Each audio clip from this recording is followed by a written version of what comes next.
anak dijadikan jaminan hutang? Duh, kok bisa?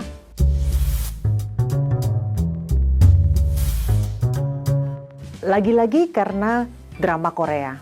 Saya selalu bisa mengambil pelajaran dari contoh-contoh kasus yang ada di dalam drama Korea. Kali ini film apa ya? Film yang pertama kali tayang pada tanggal 29 September 2020 dan sempat menempati posisi teratas masuk dalam box office lokal di mana selama 2 pekan berturut-turut hingga pertengahan Oktober 2020 lalu berjudul Pawn. Pawn ini dimulai dengan latar belakang waktu tahun 1993 di Incheon, Korea Selatan, di mana Dong Suk atau Soo Dong Il dengan Jong Bae atau Kim Hae Woon yang bekerja sebagai penagih hutang yang siap melakukan apa saja demi uang. Dari luar dia terlihat sangat kasar, teman-teman, dan suka mengintimidasi. Padahal Do Suk sebenarnya memiliki hati yang baik.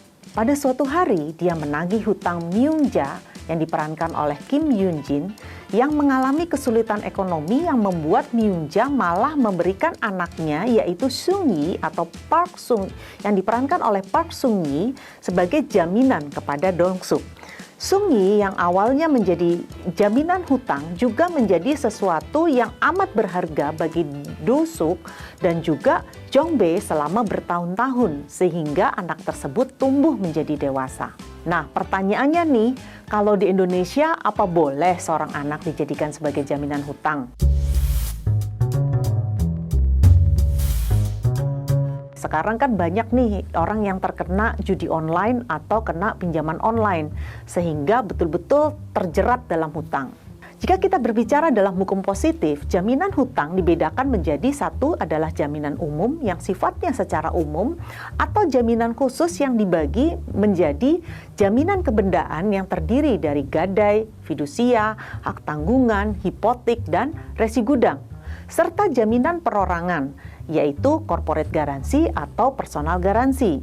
Sedangkan yang dimaksud dengan jaminan perorangan merupakan bentuk penanggungan menurut pasal 1820 Kitab Undang-Undang Hukum Perdata atau KUH Perdata, yaitu kondisi di mana pihak ketiga mengikatkan diri sebagai penanggung untuk memenuhi perikatan orang yang berhutang, yaitu disebut juga sebagai debitur.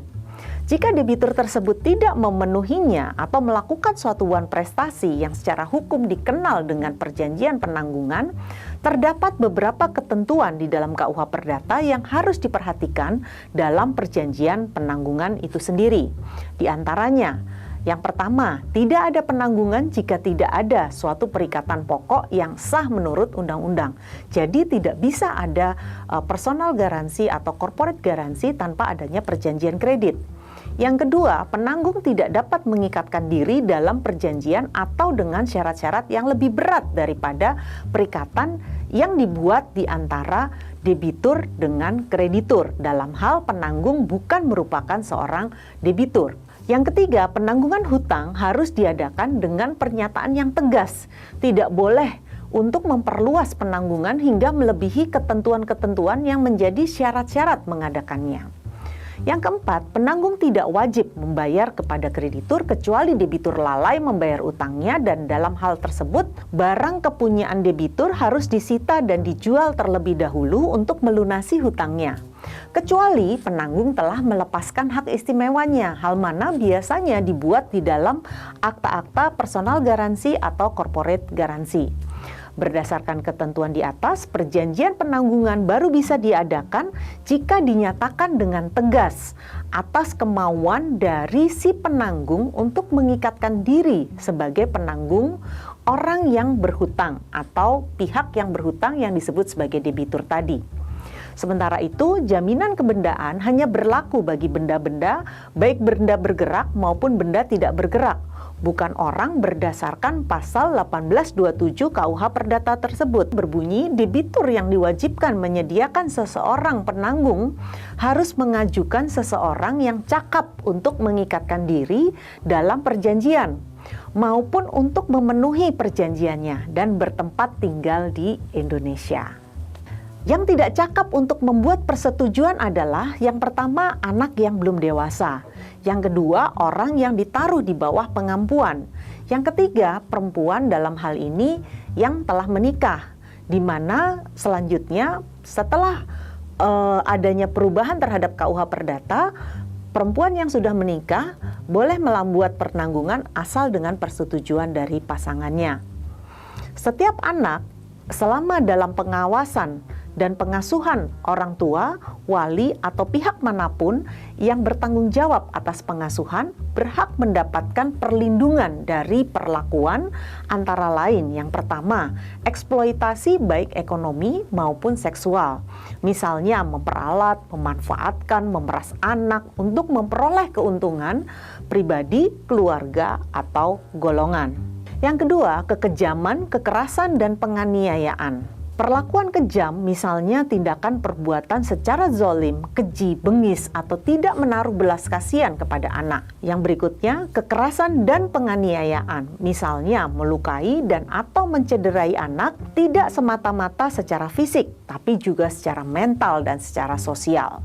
Yang berikutnya adalah perlakuan salah lainnya, misalnya pelecehan atau perbuatan tidak senonoh kepada anak. Undang-Undang Perlindungan Anak melihat penjaminan anak sebagai objek jaminan hutang merupakan suatu perbuatan pidana yang melanggar ketentuan pasal 761 Jungto pasal 88 karena dikategorikan sebagai perbuatan mengeksploitasi anak secara ekonomi dari sisi perdata. Penjaminan yang telah melanggar syarat-syarat sahnya perjanjian pasal 1320 KUH Perdata, khususnya klausul kesepakatan dan sebab yang halal. Kesimpulannya, kalau di Indonesia anak yang digunakan sebagai jaminan hutang itu sama sekali tidak boleh ya teman-teman. Nanti bisa dikenakan pasal 761 Jungto pasal 88 karena dikategorikan sebagai perbuatan mengeksploitasi anak secara ekonomi. Demikian pembahasan hari ini. Sampai jumpa dalam video-video saya selanjutnya bersama saya, Irma Devita.